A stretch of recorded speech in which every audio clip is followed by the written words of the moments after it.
এবার পবিত্র হজ পালন করতে গিয়ে ১,০০০-এর বেশি মুসল্লির মৃত্যু হয়েছে, যাদের বেশিরভাগই মারা গেছেন তীব্র গরমে। অসুস্থ হয়ে চিকিৎসা নিয়েছেন ২,০০০-এর বেশি হজযাত্রী। চমকে দেওয়া তথ্য হলো, মৃতদের বেশিরভাগই আরব অঞ্চলের, যাদের এমন শুষ্ক আবহাওয়ার মধ্যেই সাধারণত থাকতে হয়।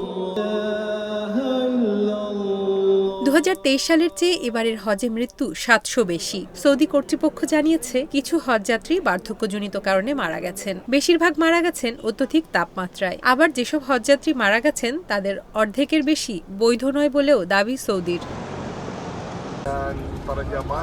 এখন পর্যন্ত এবছর হজে মিশরের নাগরিক সবথেকে বেশি মারা গেছেন। দেশটির ৬৫৮ জনের মৃত্যু হয়েছে। সৌদি কর্তৃপক্ষ বলছে, এদের মধ্যে ৬৩০ জনই অবৈধ হজযাত্রী।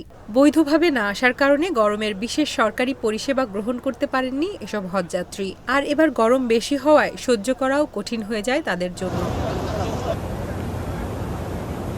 জলবায়ু বিজ্ঞানীরা বলছেন, এ ধরনের মৃত্যু আগামী দশকগুলোতে হজ প্রত্যাশীদের জন্য কি অপেক্ষা করছে তার আভাস দিচ্ছে। জলবায়ু পরিবর্তন মোকাবিলা না করতে পারলে বৈশ্বিক উষ্ণায়নের কারণে পরিস্থিতি আরও খারাপ হতে পারে।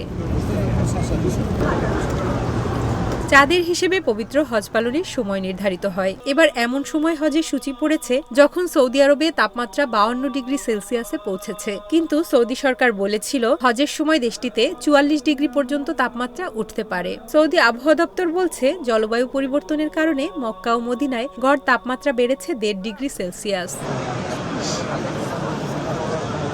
ইসলামের পঞ্চম স্তম্ভের একটি হজ।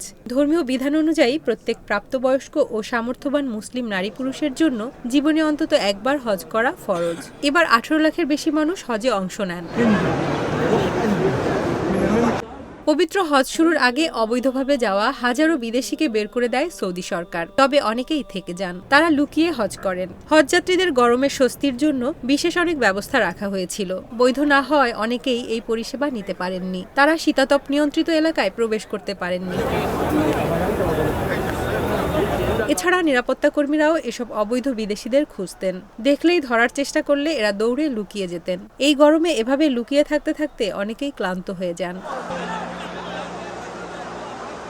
এবার গ্রীষ্মে জলবায়ু পরিবর্তন মধ্যপ্রাচ্য ও উত্তর আফ্রিকার দেশগুলোতে ভয়াবহ প্রভাব ফেলছে। কুয়েতে গত বুধবার বিদ্যুতের চাহিদা বেশি থাকায় লোডশেডিং দেখা দিয়েছে। আলজেরিয়াতেও গত মাসে পানি সংকটের কারণে বিক্ষোভ হয়েছে। এছাড়া ইরাক, লেবানন, ইরাক ও সিরিয়ার মতো দেশগুলোতেও দেখা দিয়েছে বিদ্যুৎ সংকট।